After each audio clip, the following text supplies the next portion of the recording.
Привлекувањето западни инвестиции во Украина, истовремено намалувајќи ја корупцијата за време на напорите за реконструкција, се цели на проектот на новата школа за јавни и меѓународни односи на Принстон.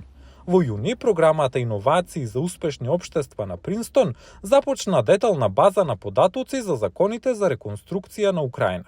Директорката Дженифер Вајднер вели дека базата на податоци им олеснува на компаниите да ги разберат законите во Украина што можат да бидат збунувачки, како и да работат во Украина. Мислам дека тоа ќе им помогне на приватните компании да одлучат да учествуваат полесно отколку што би можеле, бидејќи ќе знаат какви се правната ситуација, слабости и можности. Коалиција за интегритет, непрофитна антикорупцијска група ја надгледуваше работата. Групата вели дека целта е да се отстранат сите потенцијални пречки предизвикани од комплицираните и постојано променливи правни регулативи на Украина. Председателот Ворт Мекмари вели дека базата на податоци ќе им олесни на западните компании кои размислуваат за инвестирање во Украина. Наменета да се користи од приватниот сектор и јавниот сектор, каде и да се тие, не само американските компании, за да се олесни обновата на Украина.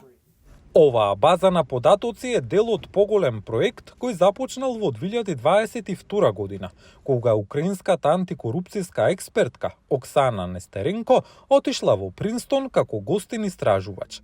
Таа и Вајднер почнале да работат заедно на иновативни начини за обнова на Украина на транспарентен начин, а Нестеренко вели дека почнале и да ги обучуваат луѓето во Украина да помогнат. Главната идеја е да има повеќе луѓе во Украина кои работат на условите на намалување на ризиците од корупција и пренесување на идејата до нивното непосредно раководство. Вајднер вели дека секоја криза создава големи можности за развој и успех во иднина. Таа е убедена дека за една деценија искуството на Украина може да послужи како пример за справување со повоена криза.